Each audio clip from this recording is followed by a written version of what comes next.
Welcome back to it, folks. This is Luna here with another King Arthur Legends Rise video. So today I want to go over kind of like a little update on stuff to the game, but also kind of show you what I'm using for the new levels in the dungeons.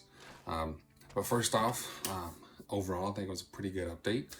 I mean, it wasn't just a relic that they brought into the game. You know, we got a new champion, as you see here, Lucius. We got some new stages to the dungeons. They did swap out Hall of Conquerors, and it looks like we do have a new champion versus just a reskin of Thrym. So that's pretty interesting there. But first of all, let's kind of dive into Lucius here. He is a Hound's favorite.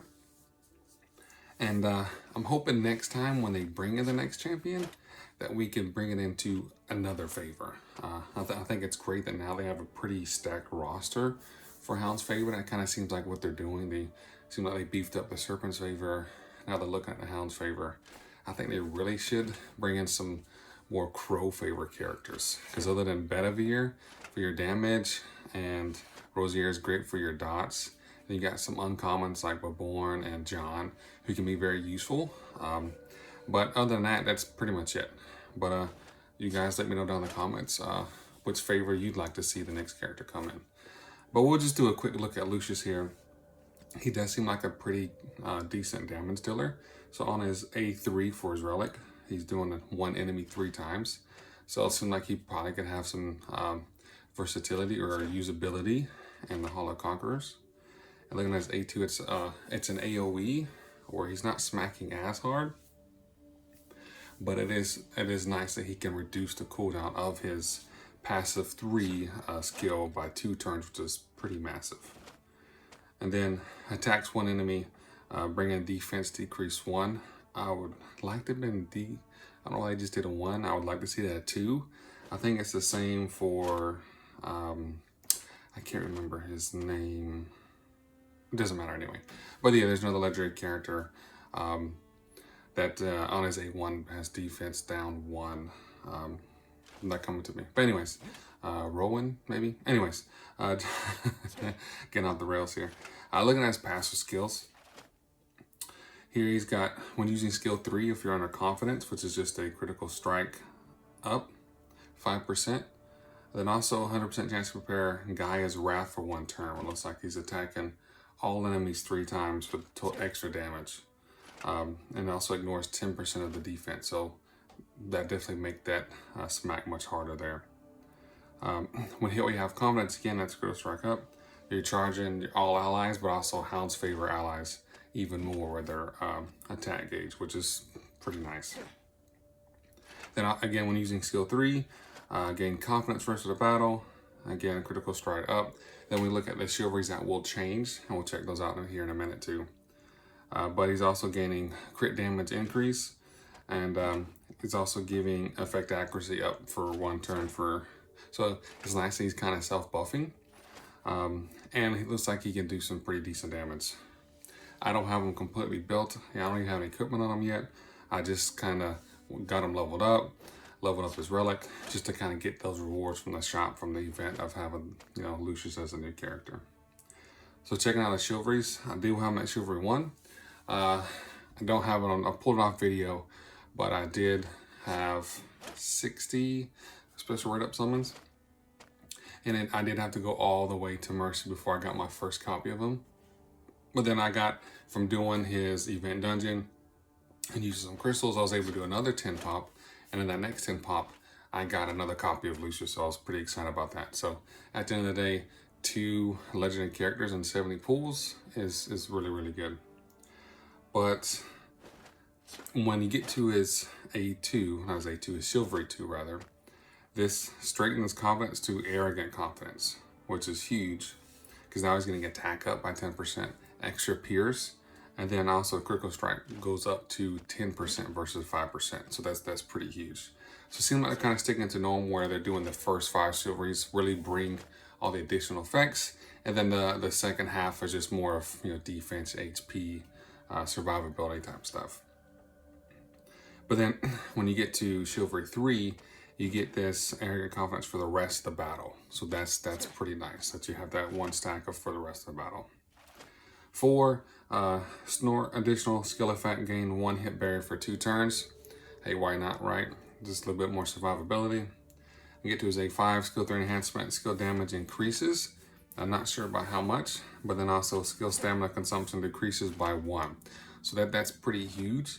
That if he's using his A3, you're gonna have to use 2 vigor instead of the 3, which is extremely nice that you don't have to worry about bringing extra people in vigor sets because of he's kind of already having that mechanic in his kit, which is pretty nice. But overall, I think he's a really sweet looking character. I do like his relic. I think that's pretty cool. That kind of claw thing going on there. But yeah, again, let me know when they bring in the next champion what favor you guys think it should go in, because definitely looking now we have a lot of unbalance between like how good one favor is versus another. But not to ramble on too much, going into the equipment dungeon. So I think it is nice that we got some additional levels and some more gear sets. We still don't have a way to farm bigger set, but hey, at least we can get the materials to then craft it. But looking here, we get this new set where its hit accuracy is 20% and critical strike rate is 10%. So actually, I think that's better than a critical set because you're getting that hit accuracy also on top of some crit rate. And I do like it that as a 2 set piece. I would actually prefer if they had all of these in a 2 set piece.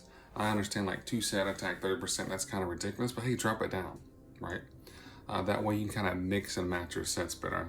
Same thing with speed, right? Make that a 2-piece set and maybe only make it 30%. Because that'd be nice to be able to put someone, say, an attack set or an ascension set. And if you keep that 4 pieces, at least make some of these other ones 2 pieces, so then you can kind of mix and match better. But at the end of the day, can't complain too much. I think we got a pretty decent update overall. Going over to Origin of Apolleia, looking at this disaster set, which I think is pretty neat. After using a skill, 18% chance to charge the hero's attack gains by 100%. So cooldown 2 turns. So basically 1 in 6 chance of when your champion hits that they're going to come right back and hit again. And in longer battles, I think this would be really huge to really be able to, jump up that damage. Keepsake sets here, nothing new, but at least we get a way of getting this focus set. And focus set, like basically depending on what your character is, you get this critical strike rate up,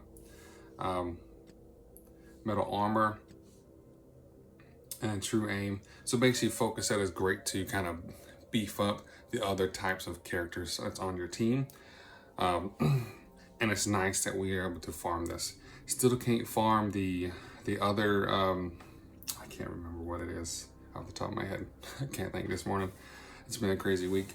But there's still some of the keepsakes that we can't farm yet. But hey, at least I think we're making steps in the right direction. And over Podarge here, I'm sure I'm probably butchering that. But on this Vitality set, which is a 2 set, which is kind of interesting. 100% chance to trigger when using skill 3. Grant all allies damage dealt 10% for 2 turns, cannot stack, but a cooldown of 2 turns. So that's pretty neat that it's giving you a 2-turn attack increase with a 2-turn cooldown. So basically you can keep this up all the time. I haven't gone in and kind of reworked my team for Podarge. I tried it one time with the team I was currently using. Just show you here the team that I currently have now. And I wasn't using Vala before. I was just kind of trying to change some stuff up, but I'm just getting wiped out even though Nika's in there bringing in those heals. And the nice thing about Nika, I do have her chivalry's up. She's at chivalry level 10 as you see here. So I'm not really worried about the vigor. I'm just getting wiped out. So I think I'm just not fast enough overall. But I'll work on that, and at some point in the near future, I'll work on a video to kind of show you the team I'm using, because that's probably the hardest dungeon in here. But looking at YSK, the 2 levels, I just threw Val in there for fun, but I actually had more luck with Sarah. So using this team with Sarah to provide that buff disruption versus buff explosion, because when I tried Vala just to see how she would work, she's actually not removing all the buffs. I'm not sure if that's some kind of bug or what, but at least when I was running it, it wasn't removing all the buffs, only some. But to me, it's better to have Sarah in there to just put that buff disruption, because I already have Eero right here for damage, and Morgan's bringing that defense down. So I'm showing Valley here, just what I used last, just trying to play around some stuff, have some fun. But I actually had, again, better luck with, man, I cannot think today, Sarah. There we go. But I do think it is nice. I mean, I kind of get it. It'd be kind of nice if you had the highest level, you can just get 6-star gear, but at the end of the day, at least we're still getting that 5-6-star gear drop versus just a 4-star. But Origin of Apolleia here, the original team that I was using, I had Ain in there just to try to help with that counter strike, to try to be faster and take out this dragon here.